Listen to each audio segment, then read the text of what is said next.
ಬಸವಣ್ಣವರಲ್ಲಿ ಭಾವ ಯಾವ್ದಿತ್ತಪ್ಪ ಅಂದ್ರೆ ಅವರು ಬಿಜ್ಜಳ ರಾಜನ ಆಸ್ಥಾನದ ಮಹಾಮಂತ್ರಿ ಆಗಿದ್ರು,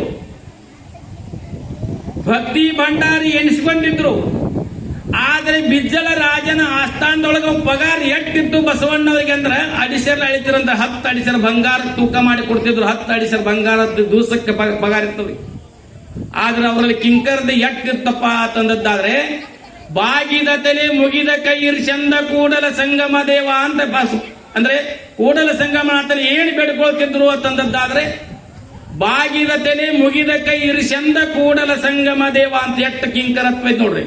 ಎಲ್ಲಿ ಕಿಂಕರತ್ವ ಇರ್ತದ ಅಲ್ಲಿ ಶಂಕರತ್ವ ಪ್ರಾಪ್ತಿ ಆಗ್ತದ. ಎಲ್ಲಿ ಸದು ವಿನಯ ಇರ್ತದ ಅಲ್ಲಿ ಸದಾಶಿವನ ಒಲಿಮೆ ಇರ್ತಕ್ಕಂಥದ್ದಾಗ್ತದ. ಅದನ್ನು ನಾವು ಪ್ರಾಪ್ತಿ ಮಾಡ್ಕೊಳ್ಬೇಕಾಗಿದೆ. ಬಸವಣ್ಣರು ಒಂದೇ ಒಂದು ವಚನವನ್ನ ಆಧಾರ ಇಟ್ಟುಕೊಂಡು ನಡೆದಿದ್ದಾರೆ, ಜನ್ಮ ಪಾವನ ಆಗ್ತಕ್ಕಂಥದ್ದಾಗ್ತದೆ.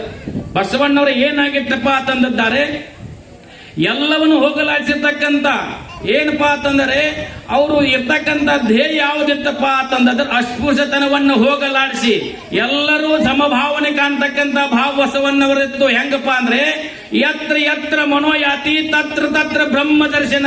ಎತ್ತ ನೋಡ್ತೀಯಲ್ಲ ಅಲ್ಲಲ್ಲಿ ಎಲ್ಲರಲ್ಲಿ ಅಂದ್ರೆ ಕೂಡಲ ಸಂಗಮನಾಥನ ಕಾಣ್ತಕ್ಕಂಥ ಭಾವಿತ್ತು ಬಸವಣ್ಣವರನ್ನ. ಒಮ್ಮೆ ಏನಾಗಿತ್ತಪ್ಪ ಅಂದ್ರೆ ಸಂಬೋಳಿ ರಾಗನ್ ಅಂತಕ್ಕಂಥ, ಸಂಗೊಳ್ಳಿ ರಾಯನಲ್ಲ, ಸಂಬೋಳಿ ರಾಗನ್ ಅಂತಕ್ಕಂಥ ಏನಪ್ಪಾ ಅಂತಂದರೆ ಕೀಳ ಜಾತಿ ಇರ್ತಕ್ಕಂಥ ವ್ಯಕ್ತಿ ಏನು ಮಾಡಿದ್ದ, ಊರೊಳಗೆ ಸೇರ್ತಕ್ಕಂಥ ಸೇದು ಬಾವಿತ್ತು, ಸೇದು ಬಾವಿಯನ್ನು ಮುಟ್ಟಿದ್ದ. ಸೇದು ಬಾವಿಯನ್ನು ಮುಟ್ಟಿದಾಗ ಆ ಊರಿನ ಜನ ಏನು ಮಾಡಿದ್ರು ಅಂದ್ರೆ ಪಂಚಾಯತಿ ಮುಂದೆ ತಂದ ಗಿಡಕ್ಕೆ ಬಡದ್ರು. ಹೆಂಗ ಬಡದಿದ್ರು ಅಂದ್ರೆ ಕಣ್ಣಿಗೆ ಕಣ್ಣು ಕಾಣಬಾರ್ದು ಅಟ್ಟು ಬಡದ ಒಗದಿದ್ರು. ಅಲ್ಲಿ ನಳ್ಕೋತ ಬಿದ್ದಿದ್ದ ಸಂಬೋಳಿ ರಾಗಣ್ಣ. ಅವಾಗ ಬಸವಣ್ಣವರು ಅಶ್ವಾರೂಢರಾಗಿ ಅದ ಕುದುರೆ ಮೇಲೆ ಹತ್ತಕೊಂಡು ಕಿರೀಟ ಭೂಷಣ ಹಾಕೊಂಡು ರಾಜ ಪೋಷಕ್ಕೆ ಹಾಕೊಂಡು ಅಶ್ವಾರೂಢಾಗಿ ಹೊಂಟಿದ್ರು. ಹೋಗುವಾಗ ಅಲ್ಲಿ ಸಂಬೋಳಿ ರಾಗನ ನಳ್ಕೊಂತ ಬಿದ್ದಿದ್ದ. ಕಣ್ಣು ಕಾಣ್ತಿದ್ಲ, ಅಟ್ಟ ಕಣ್ಣು ಕಾಣಬಾರ್ದಂಗ ಬಡದಿದ್ರು. ಹೋಗಿ ಬಸವಣ್ಣ ಅಶ್ವಾರೂಢದ ಹೋಗ್ತಕ್ಕಂಥವ್ರು ಈ ತಳಗಿಳಿದು ಏನಪ್ಪಾ ಸಂಬೋಳಿ ರಾಗನ ಎತ್ತಿ ಕೂಡಲೇ ಅವಾಗ ಶರಣಾರ್ಥಿ ಬಸವಣ್ಣ ಅಂತಂದ್ರು. ಯಾರು ಸಂಬೋಳಿ ರಾವಣ್ಣ ಶರಣಾರ್ಥಿ ಬಸವಣ್ಣ ಅಂದ. ಆವಾಗ ಬಸವಣ್ಣರಂತಾರ ಸಂಬೋಳಿ ರಾಗಣ್ಣಗೆ, ಅಲ್ಲ ನಿನ್ನ ಕಣ್ಣಿಗೆ ಕಾಣಬಾರ್ದಂತ ನೀ ಬಡದು ಬಿಟ್ಟಾರ, ಕಣ್ಣು ಕಾಣ್ತಾ ಇಲ್ಲ. ಆದ್ರೆ ನಾನ ನಿನಗೆ ಎತ್ತಿನಂತಕ್ಕಂಥ ನಿನಗೆ ಹೆಂಗ ಗೊತ್ತಾಯ್ತು ರಾಗಣ್ಣ ಅಂತಂದ್ರೆ ಅಂದ್ರೆ ಕಲ್ಯಾಣದೊಳಗೆ ಬಿದ್ದವ್ರನ್ನ ಎತ್ತತಕ್ಕಂಥ ಸಾಮರ್ಥ್ಯ ಬಸವಣ್ಣ ನಿನ್ನ ಬಿಟ್ಟು ಯಾರಿಗದ ಅಂತಂದ. ಯಾರು? ಸಂಬೋಳಿ ರಾಗಣ್ಣ. ಬಿದ್ದವರನ್ನ ಎತ್ತತಕ್ಕಂಥ ಸಾಮರ್ಥ್ಯ ಯಾರಿಗೈತಪ್ಪ ಅಂತಂದ್ರೆ ಬಸವಣ್ಣವರಿಗೆ ಇದೆ. ಬಸವಣ್ಣವರಿಗೆ ಸಂಬೋಳಿ ರಾಗಣ್ಣ ಕಣ್ಣು ಕಾಣದ ಸಹಿತ ಏನಂದ, ಈ ಕಲ್ಯಾಣದೊಳಗೆ ಬಿದ್ದವ್ರನ್ನ ಎತ್ತತಕ್ಕಂಥ ಸಾಮರ್ಥ್ಯ ನಿನ್ನ ಬಿಟ್ಟರೆ ಯಾರಿಗೈತಿ ಅಂತಂದ್ರು. ಅದ್ರ ಬಸವಣ್ಣರು ಮಾಡಿರ್ತಕ್ಕಂಥ ಕಾರ್ಯ ಆಗ್ತದೆ ನೋಡಿ. ಅದಕ್ಕೆ ಇದ್ರೆ ಒಲ್ಲೆನೆಂಬುದು ವೈರಾಗ್ಯ, ಒಲಿನೆಂಬುದು ಕಾಯಗುಣ. ತಾನು ಇದ್ದದೊಳಗೆ ಆವ ಪದಾರ್ಥವಾಗಲಿ, ತಾನು ಇದ್ದದೊಳಗೆ ಬಂದದ್ದನ್ನು ಲಿಂಗರ್ಪಿತ ಮಾಡಿ ಭೋಗಿಸುವೇದ ಆಚಾರ. ಕೂಡಲ ಸಂಗಮನಾಥನಿಂದ ಒಲಿಸಿ ಬಂದ ಪ್ರಸಾದಕಾಯ ಕೆಡಿಸಲಾಗದು ಅಂತ ಹೇಳಿದ್ರು. ಪ್ರಸಾದಕಾಯ ಅಂತ ಹೇಳಿದ್ರ ಪ್ರಸಾದಕಾಯ ಯಾವಾಗ ಆಗ್ತದಪ್ಪ ಅಂತಂದದ್ದಾದ್ರೆ ಮಹಾತ್ಮರ ಸಂತರ ಶಿವಿಗಳ ಜ್ಞಾನಿಗಳ ಅನುಭಾವಿಗಳ ಅಮೃತವಾಣಿಯನ್ನ ಶ್ರವಣ ಮನನ ನಿಧ್ಯಾಸನ ಮಾಡಿಕೊಂಡು ತಮ್ಮಲ್ಲಿ ಆರ್ಚನೆ ತಂದದ್ದಾದ್ರೆ ಇದು ಏನಾಗ್ತದೆ, ಪ್ರಸಾದಕಾಯ ಆಗ್ತಕ್ಕಂಥದ್ದಾಗ್ತದ. ಇಲ್ಲಾದ್ರೆ ಏನಾಗ್ತದಪ್ಪ ಅಂತಂದರೆ ಮಲಮೂತ್ರ ಭಾಂಡವಾಗಿರ್ತಕ್ಕಂಥ ಈ ಶರೀರ ಹಾಗೆ ಉಳಿತಕ್ಕಂಥ ಪ್ರಸಾದಕಾಯ ಆಗಬೇಕಾದ್ರೆ, ಈ ಶರೀರ ಮಂತ್ರಮಯವಾಗಬೇಕಾದ್ರೆ ಇಂಥ ಮಹಾತ್ಮರ ಸಂತರ ಶಿವಿಗಳ ಜ್ಞಾನಿಗಳ ಅನುಭಾವಿಗಳ ಅಮೃತವಾಣಿಯನ್ನ ಶ್ರವಣ ಮನನ ನಿಧ್ಯಾಸನ ಮಾಡಿಕೊಂಡು ಪವಿತ್ರವಾಗಿರ್ತಕ್ಕಂಥ ಮನುಷ್ಯ ಜನ್ಮವನ್ನು ಸಾರ್ಥಕತೆ ಮಾಡಿಕೊಳ್ಬೇಕಾಗಿದೆ. ನಾವು ಸಾರ್ಥಕತೆ ಮಾಡ್ಕೊಳ್ಬೇಕಾಗಿದೆ.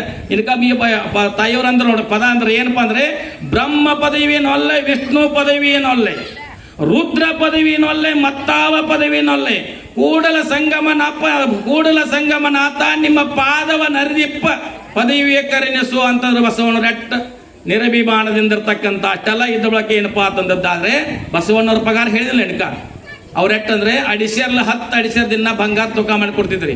ನಮಗೆ ನಿಮಗ್ರಿ 30-40 ಪ್ಲಾಟ್ ಇರಂಗಿಲ್ರಿ. ಅದು ನಲ್ದ ಕಾಲ ಹತ್ತಂಗಿಲ್ಲ. ನಮ್ಮ ಎಟ್ರಿ 30-40 ಪ್ಲಾಟ್ ಇರಂಗಿಲ್ಲ, ನಲ್ಕ ಕಾಲ ಹತ್ತಂಗಿಲ್ಲ. ಆದ್ರೆ ನಿರಭಿಮಾನದಿಂದ ಏನಪ್ಪಾ ಅಂತಂದಿದ್ದಾರೆ, ವಿನಯದಿಂದ ಬಸವಣ್ಣವರು ಏನು ಬೇಡ್ಕೊಂಡ್ರು ಕೂಡಲ ಸಂಗಮನಾಥನಲ್ಲಿ ತಂದಿದ್ದಾರೆ. ಬಾಗಿದ ತಲೆ ಮುಗಿದ ಕೈ ಚಂದ ಕೂಡಲ ಸಂಗಮನಾಥ ಅಂತ ಹೇಳಿದ್ದಾರೆ. ನಾವು ನಿಮ್ಮಲ್ಲಿ ವಿಚಾರ ಮಾಡ್ತೀವಿ, ಪರಮಾತ್ಮ ಕೊಟ್ಟದ್ರೊಳಗೆ ಸಂತೃಪ್ತನಾಗಿ ಜೀವನವನ್ನು ಸಾಗಿಸಿದ್ದಾದ್ರೆ ಏನಾಗ್ತದಪ್ಪ, ನಮ್ಮ ಜನ್ಮ ಪಾವನ ಆಗ್ತಕ್ಕಂಥದ್ದಾಗ್ತದ. ಅಂದ್ರೆ ಪರಮಾತ್ಮ ಕೊಟ್ಟದ್ರಲ್ಲಿ ಸಂತೃಪ್ತನಾಗಬೇಕು. ಹಿಂದೆ ಮಾಡಿದ ಪುಣ್ಯತತಿಯಿಂದ ಇಂದು ಉಣಬೇಕು, ಹಿಂದೆ ಮಾಡಿದ ಪುಣ್ಯತತಿಯಿಂದ ಮುಂದೆ ಉಣಬೇಕು ಅಂತ ಶರಣ ಹೇಳ್ಯಾರ. ಹಿಂದೆ ಮಾಡಿದ ಪುಣ್ಯಗನುಗುಣವಾಗಿ ಎಲ್ಲ ನಮಗೆ ಪರಮಾತ್ಮ ಪ್ರಾಪ್ತ ಮಾಡಿ ಕೊಟ್ಟಾನ. ಆದ್ರೆ ಅಲ್ರಿ ಮತ್ತೆ ಹೇಳ್ತಾರಲ್ರಿ, ಒಬ್ರು ಶ್ರೀಮಂತರವ್ರ ಬಡವದಾರ, ಒಬ್ಬ ಮಧ್ಯಸ್ಥರ ಹಂಗದಾರಲ್ಲ ಅಂತಂದ್ರೆ ಹಿಂದಿಂದ ಪುಣ್ಯಗನುಗುಣವಾಗಿ ಎಲ್ಲ ನಮಗೆ ಪ್ರಾಪ್ತ ಆಗಿದೆ. ಇದ್ಗೀತ ಒಳ್ಳೇದಾಗಿರ್ತಕ್ಕಂಥ ಇದ್ಗೀತ ಒಳ್ಳೆ ಸ್ಥಿತಿ ಬೇಕಾಗಿತ್ತು ಬಂದು ಈ ಪುಣ್ಯ ಪ್ರಾಪ್ತಿ ಮಾಡ್ಕೊಳ್ಳಬೇಕು. ಈ ಪುಣ್ಯ ಪ್ರಾಪ್ತಿ ಮಾಡ್ಕೊಂಡ್ರೆ ಮುಂದಿಂದ ಏನಪ್ಪಾ ಅಂತಂದ್ರೆ ನಮ್ಗೆ ಬೇಕಾದ ಜನ್ಮಾಂತರ ತಗೋಬಹುದು.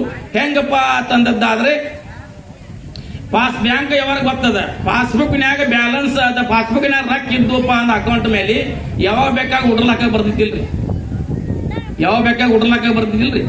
ಈಗ ನಮ್ಮ ತಾಯಿಂದ ಕಾಯಂಗಿಲ್ರಿ, ಯಾಕಂದ್ರೆ ಅವ್ ಸಿದ್ದರಾಮಯ್ಯ ರೊಕ್ಕ ಬಂದದ ಮರುಸು ಹೊಳ್ಳಿ ಅವ ತಕೊಂಡ್ ಕುಲ್ಲಾಳ ಮಾಡಿರ್ತಾರ ಪಾಸ್ಬುಕ್, ಯಾಕೆ ಮತ್ತೆ ಹೊಳ್ಳಿ ಹೋಗ್ತಾವು. ಹಂಗ ಪಾಸ್ಬುಕ್ನ್ಯಾಗ ರೊಕ್ಕ ಸಿಲ್ಲಕ್ಕಿಲ್ಲ ಆದ್ರ, ಅಮೌಂಟ್ ಸಿಲ್ಲಕ್ಕಿಲ್ಲ ಆದ್ರೆ ಉಡ್ರಾಕ್ ಹೆಂಗ್ ಮ್ಯಾನೇಜರ್ ಕೊಡಂಗಿಲ್ಲವೋ ಹಂಗ ನಮಗೆ ಈ ಮನುಷ್ಯ ಜನ್ಮಕ್ಕೆ ಬಂದಾಗ ಪುಣ್ಯ ಪ್ರಾಪ್ತಿ ಮಾಡ್ಕೊಂಡು ಪುಣ್ಯ ಸಾಟ ಮಾಡದಿದ್ರ ಅಲ್ಲಿ ಹೋಗಿ ಏನಪ್ಪ ಅಂದ್ರೆ ಪರಮಾತ್ಮ ಕೊಡ್ತಕ್ಕಂಥ ತಿರ್ರಕ್ಕೆ ಜಂತುಗಳಾಗಿ ಹೋಗಬೇಕಾಗ್ತದ. ಪಾಸ್ಬುಕ್ ಮೇಲೆ ಪುಣ್ಯ ಅಂತಕ್ಕಂಥ ಸಾಟ ಇತ್ತ, ಭಕ್ತಿ ಇತ್ತು, ಏನಪ್ಪಾ ಸಿಲ್ಲಕ್ಕಿತ್ತ ಪರಮಾತ್ಮನ ಮುಂಗ ಇಟ್ಟು ಕೇಳಾಕ ಬರ್ತದ. ನಾನು ಪುಣ್ಯ ಪ್ರಾಪ್ತಿ ಮಾಡಿದ್ದೇನೆ, ನನಗೆ ಬೇಡಿರ್ತಕ್ಕಂಥ ಜನ್ಮವನ್ನು ಕೊಡು ಅಂತಕ್ಕಂಥ ಪರಮಾತ್ಮನ ಮುಂಗ ಇಟ್ಟು ಕೇಳಾಕ ತಾಕತ್ತಿರ್ತದ. ಹಂಗ ಪುಣ್ಯ ಪ್ರಾಪ್ತಿ ಮಾಡ್ಕೊಳ್ಬೇಕು. ಅದಕ್ಕೆ ಬ್ರಹ್ಮ ಪದವಿನೊಲ್ಲೆ, ವಿಷ್ಣು ಪದವಿನಲ್ಲೇ, ರುದ್ರ ಪದವಿನೊಲ್ಲೆ, ಮತ್ತಾವ ಪದವಿನೊಲ್ಲೆ ಕೂಡಲ ಸಂಗಮನಾಥ ಅರ್ರಿಪ್ಪ ಪದವಿಯ ಕರುಣಿಸು. ಅಂದ್ರೆ ಕೂಡಲ ಸಂಗಮನಾಥ ಆಗಿರ್ತಕ್ಕಂಥ ಶರಣರ ಸಂತರ ಶಿವಿಗಳ ಜ್ಞಾನಿಗಳ ಅನುಭವಿಗಳ ಪದವಿಯನ್ನು ನನಗೆ ಕೊಡಬೇಕು ಅಂತಕ್ಕಂಥ ಮಾತನ್ನು ಹೇಳಿದ್ರು. ಒಮ್ಮೆ ಏನಾಗಿತ್ತ, ಎಷ್ಟು ನಿರಭಿಮಾನ ಇರ್ತಕ್ಕಂಥ ಬಸವಣ್ಣವರಪ್ಪ ಅಂದ್ರೆ 12ನೇ ಶತಮಾನದೊಳಗ 12ನೇ ಶತಮಾನದ ಬಸವಣ್ಣವ್ರಿಗೆ ಗುಡಿ ಗುಂಡಾರ ಕಟ್ಟದಿಲ್ಲ, ಮಠ ಮಂದಿರಗಳನ್ನ ಕಟ್ಟದಿಲ್ಲ, ಮನಿ ಕಟ್ಟದಿಲ್ಲ. ಅವ್ರು ಏನು ಕಟ್ಟರಪ್ಪ ಅಂದ್ರೆ ಒಂದು ಅನುಭವ ಮಂಟಪವನ್ನು ಎಲ್ಲರ ಕಲ್ಯಾಣಾರ್ಥವಾಗಿ ಅನುಭವ ಮಂಟಪ ಕಟ್ಟಿರ್ತಕ್ಕಂಥ ಏಕೈಕ 12ನೇ ಶತಮಾನದಲ್ಲಿ ಬಸವಣ್ಣವ್ರ ಅನುಭವ ಮಂಟಪ. ಅವಾಗಿನ ಪಾರ್ಲಿಮೆಂಟ್ ಆತದು. 12ನೇ ಶತಮಾನದಲ್ಲಿ ಬಸವಣ್ಣವರು ಅನುಭವ ಮಂಟಪ ಕಟ್ಟರು. ಅನುಭವ ಮಂಟಪ ಎಲ್ಲ ಸೇರಿ 1,96,000 ಜಂಗಮರು, 770 ಜನರ ಪ್ರಮಥ ಗಣಗಳೆಲ್ಲ ಕೂಡಿ ಸಭಾ ನಡೆದಿತ್ತು. ಅದು ಸಿಂಹಾಸನ ಅಧ್ಯಕ್ಷ ಆಗಿರ್ತಕ್ಕಂಥ ಅಲ್ಲಂ ಪ್ರಭುದೇವರು ಗೊತ್ತಿತ್ತು ಬಸವಣ್ಣರಲ್ಲಿ ಎಟ್ಟಿ ನೆರವಿ ಮಾಡಿದ್ದಾನೆ, ಬಸವಣ್ಣರಲ್ಲಿ ಎಟ್ಟಿ ವಿನಯದಂತಕ್ಕಂಥ ಜನರಿಗೆಲ್ಲ ಶರಣರಿಗೆ ತೋರಿಸ್ಕೊಡ್ಬೇಕಂತೇಳಿ ಬಸವಣ್ಣವರು ಕೂತಿದ್ರು, ಎಲ್ಲ ಸಭಾದಾಗ ಕೂತಿದ್ರು. ಅವಾಗ ಅಲ್ಲಂ ಪ್ರಭು ಕೇಳ್ತಾರ, ಏನಪ್ಪಾ ಅಂದ್ರೆ ಇದ್ರೊಳಗೆ ಭಕ್ತ ಯಾರ ಅಂತ ಕೇಳಿದ್ರು. ಇಲ್ಲಿ ಭಕ್ತ ಯಾರ ಅಂತ ಕೇಳಿದಾಗ ಬಸವಣ್ಣನ ಎದ್ದು ನಾನೊಬ್ಬನೇ ಭಕ್ತ ಅಂದ್ರು. ನಾವೊಬ್ಬನೇ ಭಕ್ತ ಅಂದ ಕೂಡಲೇ ಎಲ್ಲಾ ಶರಣರಿಗೆ ಮತ್ತು ಪ್ರಮಥ ಗಣಗಳೆಲ್ಲ ಸಿಟ್ಟು ಬರ್ಲಿಕ್ಕೆ ಶುರು ಮಾಡಿತು. ನಾವೇನು ಶರಣರಲ್ಲೇನಾ, ನಾವೇನು ಭಕ್ತರಲ್ಲೇನಾ ಅಂತ ಸಿಟ್ಟು ಬರ್ಲಿಕ್ಕೆ ಪ್ರಾರಂಭ ಆಯ್ತು. ಆದ್ರೆ ಅಲ್ಲಂ ಪ್ರಭು ಇದನ್ನು ತೋರಿಸಿ ಕೊಡಬೇಕು, ಇದನ್ನ ಏನಪ್ಪಾ ಅಂದ್ರೆ ಜ್ಞಾಪಕ ಮಾಡಿ ಕೊಡಬೇಕು ಅಂತ ಅಲ್ಲಂ ಪ್ರಭು ಕೇಳ್ರು. ಅಲ್ಲ ಬಸವಣ್ಣ, ನೀವೊಬ್ಬ ಭಕ್ತ ಅಂತ ಹೇಳ್ತಿ, ಕೂತಿರ್ತಕ್ಕಂಥ 1,96,000 ಜಂಗಮರು, 770 ಪ್ರಮಂಗಳೆಲ್ಲ ಇವರೆಲ್ಲ ಏನ ಅಂತ ಕೇಳ್ರು ಬಸವಣ್ಣವ್ರಿಗೆ. ಬಸವಣ್ಣವರು ಎದ್ದು ನಿಂತು ಕೇಳ್ತಾರ, ಅಲ್ಲಂ ಪ್ರಭು ದೇವರೇ, ಇಲ್ಲಿ ಕೂತಿರ್ತಕ್ಕಂಥ ಶರಣರು ಜಂಗಮ ಇವರೆಲ್ಲರೂ ಏನಪ್ಪ ಅದೇ ಕೂಡಲ ಸಂಗಮನಾಥ ಸ್ವರೂಪರು, ಅವರ ಸೇವಾ ಮಾಡ್ತಕ್ಕಂಥ ನಾನು ಒಬ್ಬನೇ ಭಕ್ತ ಅಂತ ಹೇಳಿದ್ರು ಬಸವಣ್ಣವ್ರು. ಎಷ್ಟು ನಿರಭಿಮಾನವಾಗಿರ್ತಕ್ಕಂಥ ಅವ್ರ ಭಾವೆತ್ ನೋಡಿ. ಇವ್ರು ಕೂತವ್ರ ಶರಣ ಭಕ್ತರನ್ನಿಲ್ಲ ಅವರು, ಇವರೆಲ್ಲ ಕೂಡಲ ಸಂಗಮನಾಥ ಸ್ವರೂಪ ಇರ್ತಕ್ಕಂಥ ಅವರ ಸೇವಾ ಮಾಡ್ತಕ್ಕಂಥ ಭಕ್ತ ನಮ್ಮ ಒಪ್ಪಿನಿದ್ದೇನೆ ಅಂತಕ್ಕಂಥ ಬಸವಣ್ಣವರು ಹೇಳಿರ್ತಕ್ಕಂಥರಾಗಿದ್ದಾರೆ. ಆದ್ರೆ ಅವರಲ್ಲಿ ಬಸವಣ್ಣವರು ಹಾಕಿ ಕೊಟ್ಟತಕ್ಕಂಥ ಮಾರ್ಗವನ್ನ ನಾವು ಸದಾ ಕಾಲದಲ್ಲಿ ನೆನಪಿಟ್ಟುಕೊಂಡು ಅದ್ರ ಹತ್ರದಿಂದ ಆಚರಣೆ ಬಂದ್ ಮಾಡಿದ್ದಾದ್ರೆ ನಮ್ಮ ಜಲ ಪಾವನ ಆಗ್ತಕ್ಕಂಥದ್ದಾಗ್ತದೆ. ಯಾಕಂದ್ರೆ ಜಗತ್ತಿನ ಒಬ್ಬ ಶ್ರೀಮಂತ, ಒಬ್ಬ ಬಡವ, ಮಧ್ಯಸ್ಥ ಯಾಕಿಟ್ಟ ಅಂದ್ರೆ ಹಿಂದೆ ಮಾಡಿದ ಪುಣ್ಯಗನುಗುಣ ಎಲ್ಲ ಪ್ರಾಪ್ತ ಆಗಿರ್ತಕ್ಕಂಥದ್ದು ಐತಿ. ಹೆಂಗಪ್ಪ ಅಂತಂದದ್ದಾದ್ರೆ ನಾವು ಈ ಬರುವತ್ನಾಗ ಏನು ಕಟ್ಕೊಂಡ್ ಬಂದವಿ, ರೊಟ್ಟಿ ಪುಂಡಿ ಪಲ್ಯ ಕಟ್ಕೊಂಡ್ ಬಂದೀವಿ. ಇಲ್ಲಿ ಏನ್ ತಿನ್ಬೇಕ್ರಿ, ಏನ್ ಊಟ ಮಾಡಬೇಕ್ರಿ? ಕಟ್ಕೊಂಡ್ ಬಂದ ಪುಂಡಿ ಪಲ್ಯ ರೊಟ್ಟಿನ ತಿನ್ಬೇಕಿಲ್ರಿ. ಇಲ್ಲಿ ನಾವು ಊಟ ಕೂತಾಗ ಹೋಳಿಗೆ ಬೇಕಾಯ್ತು, ಹುರ್ನ್ ಗಡಬ ಬೇಕಾಗಿತ್ತು ಅಂದ್ರ ರೀ ಮುಂದಿನ ತಯಾರು ಮಾಡ್ಕೊಳ್ಬೇಕಾಗ್ತದ. ಹಂಗೆ ಹಿಂದಿನ ಬರೋತ್ನ್ಯಾಗ ಕಟ್ಕೊಂಡು ಬಂದೇವಿ, ಕಟ್ಕೊಂಡು ಬಂದೋದು ನಾವು ಭೋಗಿಸ್ಲೇಬೇಕಾಗ್ತದ. ಇದನ್ನ ಮುಂದಿನ ನಮಗೆ ಹುರ್ನ ಗಡವ ಮತ್ತೆ ಏನಪ್ಪಾ ಹೋಳಿಗೆ ಬೇಕಾಯ್ತು ತಯಾರು ಮಾಡ್ಕೋಬೇಕಂಗ ಈ ಜನ್ಮದೊಳಗ ಕೂಡಲ ಸಂಗಮನಾಥನಿಂದ ಒಲಿಸಿ ಬಂದ ಪ್ರಸಾದಕಾಯ ಕೆಡಿಸಲಾಗದು ಅಂತ ಹೇಳಿದ್ದಾರೆ. ಕೆಡಿಸಲಾರದೆ ಪುಣ್ಯ ಪ್ರಾಪ್ತಿ ಮಾಡ್ಕೊಂಡು ನಾವು ನೀವೆಲ್ಲ ಧನ್ಯರಾಗಬೇಕಾಗಿದೆ. ಅದಕ್ಕೆ ಹಿಂದೆ ಮಾಡಿದ ಪುಣ್ಯಗನುಗುಣವಾಗಿ ನಮಗೆಲ್ಲ ಪ್ರಾಪ್ತ ಆಗಿರ್ತಕ್ಕಂಥದ್ದು ಐತಿ. ಒಂದು ಸಹಸ ವಿಚಾರ ಮಾಡ್ರಿ. ನಿನ್ನಿ ಮನ್ನಿ ಮಾಡಿರ್ತಕ್ಕಂಥ ತಂಗಳನ್ನ ಊಟ ಮಾಡ್ರೆ ಏನಾಗ್ತದ್ರಿ? ನಿನ್ನಿ ಮನ್ನಿ ಮಾಡಿರ್ತಕ್ಕಂಥ ತಂಗಳು ಊಟ ಮಾಡ್ರೆ ಏನಾಗ್ತದ? ಹೊಟ್ಟಿ ಕೆಡ್ತದಿಲ್ರಿ? ಹೊಟ್ಟಿ ಕೆಡ್ತದ. ಅಲ್ಲದ ಸಲ್ಲದ ವಿಚಾರವನ್ನು ಮಾಡಿದ್ದಾರ ತಲಿ ಕೆಡ್ತದ. ಅಲ್ಲದ ಸಲ್ಲದ ವಿಚಾರ ಮಾಡಲಾರದೆ ಬಸವಣ್ಣವರು 12ನೇ ಶತಮಾನದ ಹಾಕಿ ಕೊಟ್ಟಿರ್ತಕ್ಕಂಥ ವಚನ ಸಾಹಿತ್ಯವನ್ನು ನಮ್ಮ ತಲೆಯಾಗಿ ಇಟ್ಟುಕೊಂಡ್ರೆ ನಮ್ಮ ಜನ್ಮ ಪಾವನ ಆಗ್ತಕ್ಕಂಥದ್ದಾಗ್ತದೆ. ಅಲ್ಲದ ಸಲ್ಲದ ವಿಚಾರ ಮಾಡಿ ತಲಿ ಕೆಡಿಸೋದು ಬದಲಾಗಿ ಬಸವಣ್ಣರು ಹಾಕಿ ಕೊಟ್ಟಿರ್ತಕ್ಕಂಥ ವಚನ ಸಾಹಿತ್ಯವನ್ನ ನಮ್ಮಲ್ಲಿ ಚಿಂತನೆ ಮಾಡಿದ್ದಾರೆ, ಜನ್ಮ ಪಾವನ ಆಗ್ತಕ್ಕಂಥದ್ದಾಗ್ತದೆ. ಅದಕ್ಕೋಸ್ಕರ ಬಸವಣ್ಣವರು ಹೆಂಗಪ್ಪ ಶರಣ ಹೇಳಿದ್ದಾರೆ, ಬಸವಣ್ಣೆಂದರೆ ದಸೆಗಟ್ಟಿ ಹೋಗುವುದು ಪಾಪ ಅಂತ ಹೇಳಿದ್ರು. ಬಸವ ನಾಮ ಅನ್ನುವುದು ಸಾಕು, ಪಾಪ ಎಲ್ಲ ಪರಿಹಾರ ಆಗ್ತಕ್ಕಂಥದ್ದಾಗ್ತದೆ. ಬಸವ ನಾಮ ನುಡಿದರೆ, ಬಸವ ಅಂತಂದ್ರೆ ಬಸವನೆಂದರೆ ದಸೆಗಟ್ಟಿ ಹೋಗುವುದು ಪಾಪ ಅಂತ ಹೇಳಿದ್ದಾರೆ. ಬಸವ ಅಂದರೆ ಪಾಪ ಹರಿದು ಹೋಗ್ತಕ್ಕಂಥದ್ದಾಗ್ತದೆ. ಬಸವಣ್ಣನ ವಚನ ಸಾಹಿತ್ಯವನ್ನ ನಮ್ಮಲ್ಲಿ ಏನಪ್ಪಾ ಕಂಠ ಪಾಠ ಮಾಡಿಕೊಂಡು ನಮ್ಮಲ್ಲಿ ಆಚರಣೆ ತಂದಿದ್ದಾರೆ. ಜನ್ಮ ಜನ್ಮಾಂತರ ದುಃಖ ಬಿಡುಗಡೆಗಾಗಿಲ್ಲ ಆಗ್ತದೆ. ಅದು ದೃಢವಾಗಿರ್ತಕ್ಕಂಥ ವಿಶ್ವಾಸ, ದೃಢವಾಗಿರ್ತಕ್ಕಂಥ ನಂಬಿಕೆ, ದೃಢವಾಗಿರ್ತಕ್ಕಂಥ ಅಚಲವಾಗಿರ್ತಕ್ಕಂಥ ಭಕ್ತಿ ಇದ್ದದ್ದಾದ್ರೆ ಮಾತ್ರ ಅದು ಕಾರ್ಯ ಸಾಧನೆ ಆಗ್ತಕ್ಕಂಥದ್ದಾಗ್ತದೆ. ಹೆಂಗಪ್ಪ ತಂದದ್ದಾದ್ರೆ ನಮ್ಮ ಹಿಂದೆ ಮಾಡಿರ್ತಕ್ಕಂಥ ಪುಣ್ಯಗನುಗುಣ ಪ್ರಾಪ್ತಾಗಿ ಇದ್ದೋದ್ರೊಳಗೆ ಸಂತೃಪ್ತನಾದೀವಪ್ಪ ಅಂದ್ರೆ ಜನ್ಮ ಪಾವನ ಆಗ್ತಕ್ಕಂಥದ್ದಾಗ್ತದೆ. ಒಂದು ಸಣ್ಣ ದ್ರಷ್ಟ ಅಂತ ಹೇಳಿ ಏನಪ್ಪಾ ತಂದಿದ್ದಾರೆ, ಇಬ್ಬರ ಗಂಡ ಅಂತಿದ್ದರು. ಯಾಕಂದ್ರೆ ಎಲ್ಲ ಇದು ಉಪದೇಶ ಮಾಡಕ್ಕೆ ತಲೆ ಮೇಲೆ ಹಾದೋದು ಇವ್ಯಾನ್ ಬಂದು ಹಚ್ಚಿದಪ್ಪ ಅಂತ ಅನುಭವ ಬರ್ತೈತಿ. ಏನಪ್ಪಾ ಅಂತ ಇಬ್ಬರ ಗಂಡ ಅಂತಿದ್ರಿ. ಇಬ್ಬರ ಗಂಡ ಅಂತಿದ್ರು. ಅದು ಪರಿಸ್ಥಿತಿ ಅಟ್ಟಗಟ್ಟ ಇತ್ತು. ಪರಿಸ್ಥಿತಿ ಇದ್ದಾಗ ಹೆಂಡತಿ ಏನಂತಿದ್ಳು, ಗಂಡಗೆ ಪ್ರತಿನಿತ್ಯ ಏನ್ ಹೇಳ್ತಿದ್ರು ಅಂತಂದಾದ್ರೆ, ನಿನ್ನ ಕಟ್ಕೊಂಡ್ 15 ವರ್ಷ ಆತು, ಒಂದು ಗುಂಜಿ ಬಂಗಾರ ಕಂಡಿನೇನಾ ಅಂತಿದ್ರು. ಗಂಡಗೆ ಏನಂತಿದ್ರಿ, ನಿನ್ನ ಕಟ್ಕೊಂಡ್ 15 ವರ್ಷ ಆತು, ಒಂದು ಗುಂಜಿ ಬಂಗಾರ ಕಂಡಿನೇನಾ ಅಂತಂತಿದ್ರು. ಇವ್ ಹಂಗ ತಳಗ್ ಚೆಂಡಕ್ಕೆ ಊಟ ಮಾಡ್ತಿದ್ದ, ಅದ್ ಹಂಗ ಹೊರ ಹೋಗ್ತಿದ್ದ, ಕೆಲ್ಸ ಹೋಗ್ತಿದ್ದ. ಹಂಗ ದಿನ ಹತ್ತಕ್ಕೆ ಯಾವಾಗ ಹೇಳಬೇಕು ಅನ್ನೋ ತಾಯಿಗೆ ಗೊತ್ತದ. ಅದ್ ಯಾವಾಗ ಹೇಳ್ತಾರ್ರಿ, ಹಾಂಗ ರಾತ್ರಿ 9 ಊಟ ಕೂತಿರ್ಬೇಕು ರೀ, ಲಗ್ನ ಆಗಿ 15 ವರ್ಷ ಒಂದು ಗುಂಜಿ ಬಂಗಾರ ಕಂಡಿನೇನ ಅಂತ ಸೂತ್ರ ಗೊತ್ತಿದ್ ಯಾವಾಗ ಹೇಳ್ಬೇಕು ಅನ್ನೋದು. ಆ ಪ್ರಕಾರ ದಿನ ರಾತ್ರಿ 9 ಊಟ ಕೂತಾಗ ಒಂದು ಗುಂಜಿ ಬಂಗಾರ ಕಂಡಿನೇನ ಅನ್ನಕ್ಕೆ ಅವಂಗ ತಳ ಚೆಂಡ ಊಟ ಮಾಡ್ತಿದ್ದ, ಕೆಲ್ಸ ಹೋಗ್ತಿದ್ದ. ಮುಂದೆ ಏನಾಯ್ತು, 15 ವರ್ಷ ಮುಗಿದ್ರಿ, 16ನೇ ವರ್ಷ ಚಾಲು ಆಯ್ತು.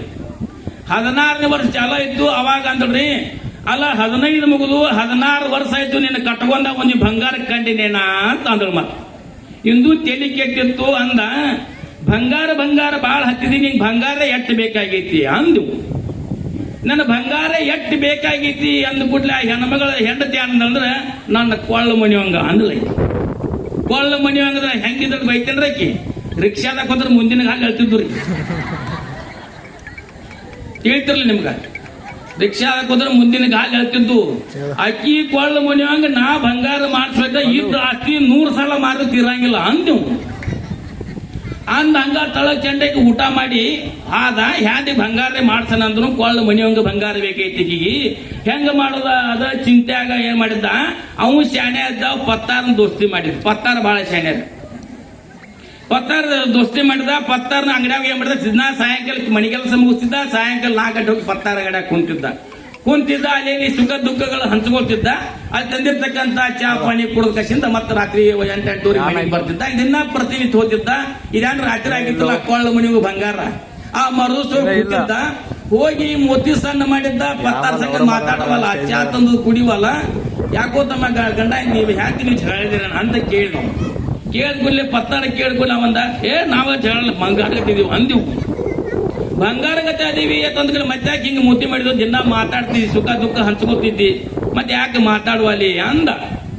ಅವೇನಂದ, ನಾನು ಹ್ಯಾಂತಿನ ನೋಡಿದೇನ ಆಕಿ ಅದ ಪತ್ತಾರಗೆ, ನಾನು ಹ್ಯಾಂತಿನ ನೋಡಿದೇನ ಅಂದ. ನೋಡಿದಲ್ಲಿ ಹೆಂಗೆ ಗುಂಡು ಹೆಂಗಿದಾಳು ಅಂದ ಪತ್ತಾರ. ಅಕ್ಕಿ ಕೊಳ್ಳ ಮನೆಯಂಗೆ ಬಂಗಾರ ಬೇಕಾಗಿದ್ದವು ಮಾರಾಯ ಅಂದೆವು. ಅಕ್ಕಿ ಕೊಳ್ಳ ಮನೆಯಂಗೆ ಬಂಗಾರ ಮಾಡ್ಕೊಂಡಿ ಅದ ಬಗ್ಗೆ ಮಾಡಿಸ್ಬೇಕಾಗ್ತದೆ. ನೀವು ಬಂಗಾರ ಮೇಲೆ ಹ್ಯಾಂತಿ ಮೇಲೆ ಭಾಳ ಪ್ರೇಮ ಪ್ರೀತಿ ಅದ ಬಗ್ಗೆ ಎಷ್ಟು ಮಾಡ್ಸಾವುದಿ ಅಂತ ಕೇಳ್ದ ಪತ್ತಾರ. ಬಹಳ 10-12 ತೊಲಿ ಮಾಡಿಸ್ಬೋದು, ಪಟ್ಟ ತಾಕತ್ತ 10-12 ತೊಲಿ ಮಾಡಿಸ್ಬೋದು ಅಂದೆವು ಕಂಡ. ಆದ್ರೆ ನೀ 12 ತೊಲಿ ಬಂಗಾರ ತಂದು ಕೂಡ ಆಕೆ ಕೊಳ್ಳ ಮನೆಯಾಗ ಬಂಗಾರ ಮಾಡಿಕೊಡ್ತೇನಂತ ಪತ್ತಾರ ಶಾಣೆ ಇದ್ರು. ಕೊಳ್ಳ ಮನೆಯಾಗ ಬಂಗಾರ ಮಾಡಿಕೊಡ್ತೀನಿ, 12 ತೊಲಿ ರೊಕ್ಕ ಕೊಡಂದ. ಮರುದು 12 ತೊಲಿ ರೊಕ್ಕ ತಂದು ಕೊಟ್ಟ. ಪತ್ತಾರ ಏನ್ ಮಾಡಿದ, 6 ತೊಲೆದ ಏನ್ ಮಾಡಿದ, ಮಟ್ಟೆ ಚೈನ್ ಮಾಡಿದ. ಮಟ್ಟೆ ಚೈನ್ ಮಾಡಿದ. ಇನ್ನು 6 ತೊಲಿ ಏನ್ ಮಾಡಿದ, ಕರಿಸಿ ಸಣ್ಣ ಏನು ಕರಿಸಿ ಏನ್ ಮಾಡಿದ, ತಿಳು ತಗಡ ಮಾಡಿದ್ರಿ. ತಿಳು ತಗಡ ಮಾಡಿದ ಪತ್ತಾರ ಶಾಣೆ ಇದ್ದ, ಆಕಿ ಕೊಳ್ಳ ಮಣಿಬೇಕಿಲ್ಲ. ಆಕಿ ಕೊಳ್ಳ ಮಣಿಬೇಕ್ರೆ ಏನ್ ಮಾಡಬೇಕು ಅಂತ ವಿಚಾರ ಮಾಡಿ ಪತ್ತಾರ ಕಲ್ಬುತ್ ಕಲ್ಲು ಮ್ಯಾಲಿನ ಕಲ್ಲು ಇರ್ತೈತಿ 4 ಕಿಲೋ ಕಲ್ಲು, ಅದ್ರೊಳಗೆ ಕಲ್ಲು ಹಾಕಿದ, ಮ್ಯಾಲೆ ಮಡಿಸಿ ಕೊಂಡಿ ಹಚ್ಚಿ ಸಾಕಲೆ ಹಚ್ಚಿದ್ರಿ. 4 ಕಿಲೋ ಕಲ್ಲು ಹಾಕಿದ, ಮಡಿಚಿದ, ಸರಪಳಿ ಹಚ್ಚಿದ, ತಯಾರು ಮಾಡಿಟ್ಟ. ಇವತ್ತು 4 ಗಂಟೆಗೆ ಎತ್ತ ಹಚ್ಚಿದ್ದಿ, ಪತ್ತಾರ ಮನೆಗೆ ಬಂದ. ನಿನ್ ಹ್ಯಾಂತಿದ ಕೊಳ್ಳ ಮನೆಗೆ ಬಂಗಾರ ರೆಡಿ ಆಗೈತಿ ಅಂದು. ರೆಡಿ ಆಗೈತಿ ಅಂದ ಕೂಡಲೇ ತೊಗೊಂಡ ಹಂಗ ಮಾತು 8-8 ಮನೆಗೆ ಬಂದ. ಮನೆಗೆ ಬಂದ ಕೂಡಲೇ ಇನ್ನ 15 ವರ್ಷ ಆಯ್ತು, 16 ವರ್ಷ ಆಯ್ತು, ಬಂಗಾರ ಗುಂಜಿ ಬಂಗಾರ ಮಾಡಿ ಅಂತಿದ್ದಿ, ನಿನ್ನ ಕೊಳ್ಳ ಮನೆಗೆ ಬಂಗಾರ ಬಂದ ತಗೋ ಅಂದ ಗಂಡ. ನೋಡ್ರಿ 4 ಕಿಲೋ ವಜ್ಜಿ ಇತ್ತು. ನೋಡ್ರಿ ನೋಡಿ ಕಚ್ಚಿಂದ ನಮ್ಮ ತಾಯಿದ್ರ ಸ್ವಭಾವ ಏನ್ರಿ, ಮೊದಲು ಕೊಳ್ಳ ಹಾಕೊಂಡ್ ಏನ್ ನಿಲ್ತಾರ್ರಿ, ಕರಡಿ ಮುಂದರ್ಲೆ ಮತ್ತೆ ನಿಲ್ತಾರ. ಕೊಳ್ಳಾಗ ರಾತ್ರಿನ ಹಾಕೊಂಡ್ರಿ, ಕರಡಿ ಮೇಲೆ ನಿಂತಿಡ್ರಿ, ಇತ್ತ ಕಚ್ಚಿಂದ ಆ ಕಡೆಗೆ ಹೊಳ್ಳ್ಯಾಗ ನೋಡ್ಲು ಚಂದ ಕಾಂತು ತೆಗೆದ ಟೇಬಲ್ ಮೇಲೆ ಇಟ್ಟಿಡ್ರಿ. ಆ ಬಂಗಾರ ಗುಂಗನ್ಯಾಗ ಗಂಡಗ ದಿನ ಕಟ್ರ ರೊಟ್ಟಿ ಖಾರ ಪುಡಿ ಎಲ್ಲ ಮಾಡ್ತಿಳ್ರಿ. ಅದು ಸ್ಯಾವಿಗೆ ಆಯ್ತು, ಪಾಯಸ ಆಯ್ತು, ಮತ್ತೇನ್ರಿ ತುಪ್ಪ ಆಯ್ತು, ಹಾಲ ಸ್ಯಾಂಡಿಗೆ ಬಸದೆಲ್ಲ ನೀಡಿಳ್ರಿ. ನೀಡಿಳು ರಾತ್ರಿ ಆಕಿ ಬೆಳ್ತಾಗ ನಿದ್ದೆ ಹತ್ತಲಿಲ್ಲ, ಯಾಕೆ ಕೊಳ್ಳ ಮನೆಗೂ ಬಂಗಾರ ಬೆಳ್ತಾಗ ನಿದ್ದೆ ಹತ್ತಲಿಕ್ಕೆ. ಆಗ ಮುಂಜಾನೆ ಭದ್ರತೆ ಮುಂಜಾನೆ 8-8:30 ಎಳಕಿ ಅದು ನೆಸಿನ 4 ಗಂಟೆಗೆ ಎದ್ದಳ್ರಿ. 4 ಗಂಟೆಗೆ ಎದ್ದಕ್ಕೆ ಝಳಕ ಮಾಡಿ ಶುಚಿರ ಭೂತನಾಗ ಯಾನ್ ಕೊಳ್ಳಾಗ ಆಭರಣ ಹಾಕೊಂಡ್ರಿ. ಯಾನ್ ಮನಿ ಹೊರಗೆ ಬಿದ್ದಿಳ್ರಿ. ಸಂಜೆ 6 ಗಂಟೆಗೆ ಬಂದಳ್ರಿ. ಎಲ್ಲಿ ಹೊಳ್ರಿ, ಸಂಜೆ 6 ಗಂಟೆಗೆ ಬಂದಳ್ರಿ. ಇವ್ ಗಂಡನ್ ತಲೆ ಕೆಟ್ಟಿದ್ದು, ಮುಂಜಾನೆ ಚಾ ಇಲ್ಲ, ಮುಂಜಾನೆ ಊಟ ಇಲ್ಲ, ಮಧ್ಯಾಹ್ನ ಊಟ ಇಲ್ಲ, ಸಂಜೆ ಚಾ ಇಲ್ಲ, ತಲೆ ಕೆಟ್ಟಿದ್ದು, ಬೇಪಾಮ್ ಆಗಿದ್ದು, ಕಟ್ಟಿ ಮ್ಯಾಗ ಕೂತಿದ್ದ. ಹ್ಯಾಂಡ್ ತಗಡ್ ಬಂದ್ರು. ಎಲ್ಲಿ ಹೋಗಿದ್ದಿ ಅಂದ್ರ, ನನಗೆ ಎಂತರಿಗೆ ಮಿತ್ರರಿಗೆಲ್ಲ ತೋರ್ಸಾಕ್ ಹೋಗಿನು ಅಂತ ಅಂದಳಿಕೆ. ಅಂದ ಕೂಡಲೇ ಆಯ್ತು ತೋರ್ಸಾಕ್ ಬಂದಿ ಅಂದ ಕೂಡಲೇ ಒಳಗೆ ಇಟ್ಟಳ್ರಿ. ಇಟ್ಟು ಕೂಡಲೇ ಅಂತಾಳೆ ಮಾಡಿದ, ನೀ ಹೆಂಗ ಮಿತ್ರರಿಗೆ ನಿಮ್ಗೆ ಎಂತರಿಗೆ ಊರಾನ್ ಬಂದು ಹೆಂಗ ತೋರಿಸಿದಿಲ್ಲ, ಹಂಗ ನನ್ನ ಮಿತ್ರರು 100 ಜನ ಕೂಡಿ ಸಾಲಿ ಕಲ್ತಾರ, ಸುತ್ತಿನ ಹಳ್ಳ್ಯಾಗ ನಮ್ಮ ಮಿತ್ರದಾರ, ಅವ್ರಿಗೂ ನಾ ನನ್ನ ಹ್ಯಾಂತಿ ಇಟ್ಟು ದಮ್ ಇದ್ರು ಸಂಕಟ ಕೊಳ್ಳ ಮುರಿಯಂಗ ಬಂಗಾರ ಮಾಡ್ಸಿ ನಾ ತೋರ್ಸೋದನು. ನಾಳೆ 100 ಜನ ಊಟಕ್ಕೆ ಬರ್ತಾರ, ಹೋಳಿಗೆ ಊಟ ಮಾಡಿಸ್ಬೇಕು ಅಂತೇಳಿ ಹ್ಯಾಂತಿ ಹೇಳಿದ. ಆಕಿ ಬಂಗಾರ ಗುಂಗಿನ್ಯಾಗ ಹೂನ ಅಂದಳ್ರಿ. ರಾತ್ರಿ 9-9:30 ಗಂಡ ಅಂತಿ ಊಟ ಮಾಡಿ ಅದೇನು ಬರ್ತಾಕ ಬ್ಯಾಳಿ ಕುದಿಸಿ, ಬ್ಯಾಳಿ ಆರದ ಕನಕ ಕೊಟ್ಟು ಬೆಳಗ್ಗೆ 100 ಜನ ಅಡಿಗೆ ಮಾಡಿಡ್ರಿ. 100 ಜನ ಅಡಿಗೆ ಮಾಡ್ರಿ. ಇವ್ ಭದ್ರ ಏನ್ ಮಾಡಿದ್ದ, ಇವ 100 ಜನ ಮಿತ್ರಿಗೆ ಹೇಳ್ಕೊಂತ ತಂದಿದ್ದ. ಅವ್ರು ತಾಳೆ ಮಾಡ್ಕೊಂತ ಬಂದಿತ್ತು. ಏನ್ ತಾಳೆ ಮಾಡಿದ್ದ, 100 ಜನ ಅಡಿಗೆ ಆದ ಕೂಡಲೇ 100 ಜನ ಹಾಂಗ 12 ಗಂಟೆಗೆ ಸಾಲಕ್ಕೆ ಊಟ ಕೊಂಡೋದ. ಊಟ ಕೂತ್ ಬಳಕ ಆ ದಂಡ್ಯಾಂಗ ಹೋಳಿಗೆ ನೀಡೋ ತರ ಇಲ್ದ ದಂಡ್ಯಾಂಗ ಸ್ಯಾಂಡಿಗೆ ಅಂದಿರ್ಬೇಕು ಅಂದ. ಆ ದಂಡ್ಯಾಂಗ ಸ್ಯಾಂಡಿಗೆ ಅನ್ನೋದು ನಡಿಗೆ ನಾವು ಸಾರ್ ಅಂದಿರ್ಬೇಕಂದ. ಇವ್ ಸಾರ್ ಅನ್ನೋದು ನಡಿಗೆ ನಾವು ಹಣ್ಣು ಅಂದಿರ್ಬೇಕು. ಹಿಂಗ್ ಹೇಳ್ಕೊಂಡ ತಂದಿತ್ತು. 12 ಆಗಿತ್ತು. ಬಂದ ಸಾಲಕ್ಕೆ ಊಟ ಕೂತ್ರಿ. ಊಟ ಕೂತಾಗೆಲ್ಲ ತಟ್ಟೆ ಒಗದಿಡ್ರಿ, ತಟ್ಟೆ ಇಟ್ಟಳು. ಊಟ ನೀಡಬೇಕಾದ್ರೆ ಬಗ್ಗೆ ನೀಡಬೇಕಿರ್ಲ, ಏನ್ ಎದ್ ನಡೀಕದ ಹಿಂಗ ಬಗ್ಗೆ ನೀಡಿ ಹೋಳಿಗೆ ನೀಡಿ ಎಳೋಕ ದಡ್ನ ಗುದ್ದು 4 ಕಿಲೋವ. ಅಲ್ಲಿ ಹೋಳಿಗೆ ನೀಡಿ ಎಳೋಕ ದಡ್ನ ಗುದ್ದೋದ. ಅವ್ ನೀಡಿ ಎಳು ತಡ ನಾವು ಸಾರ ನಾವು ದಾನ್ ಹೊಡ್ಕೊತ ಹೋಗಕ್ಕೆ. ಅಲ್ಲಿ ಸಾರ್ ನೋಡಕ ನಡಿಗೆ ನಾವು ಶಾಂಡಿಗೆ ಅನ್ನವ, ಅಲ್ಲಿ ಶಾಂಡಿಗೆ ನೋಡುವಾಗ ನಡಿಗೆ ನಮ್ಮ ಅಣ್ಣ ನಾವ. ಹಿಂಗ ಮಧ್ಯಾಹ್ನ 3 ಗಂಟೆಗೆ ಓಡ್ಯಾಡಿ ರಗಡಾಗಿತ್ತು ಬಾಯಿಗೆ. ಕುರ್ಚಿ ಮೇಲೆ ಹೋಗಿ ಕೊಳ್ಳ ಅಂತ ತಗದಿಟ್ಟಳು. ಕುರ್ಚಿ ಮೇಲೆ ಅಯ್ಯೋ ಅಂತ ಕೂತಳು. ಅಯ್ಯೋ ಅಂತ ಕೂತಳ್ರಿ. ಕೂತನಂತ ಗಂಡ ಅಂದ, ಏನಾಯ್ತ ಅಂದವ್. ಇಲ್ಲಿ ಯಾಕೆ ನುಸ ಐತ್ರಿ ಅಂದಳೆ. ಇಲ್ಲಿ ಯಾಕೆ ನುಸ ಐತಿ ಅಂದ ಕೈಲಿ ಹೋಗಿ ಅಲ್ಲೇ MBBS ಡಾಕ್ಟರ್ ತೋರ್ಸಾಕ್ ಹೋದ್ರಿ. ಡಾಕ್ಟರ್ ಎಕ್ಸ್ರೇ ತೆಗದ್ ನೋಡಿದ, ಎದೆಗಿನ 7 ಮುರಿದ್ರಿ. ಎದೆಗಿನ 7 ಮುರಿದಿದ್ದು. ಇಲ್ಲೇನೆ ಬಗೆಹರಂಗಿಲ್ಲ, ಎಲ್ಲಿ ಹೋಗಬೇಕಪ್ಪ ಅಂತಂದದ್ದಾದ್ರೆ ಇನ್ನು ಮಿರೋಜ್ ಹಾಸ್ಪಿಟಲ್ಗೆ ಆಪರೇಷನ್ ಒಯ್ಬೇಕು ಅಂತ ತಾಳೆ ಮಾಡಿದ.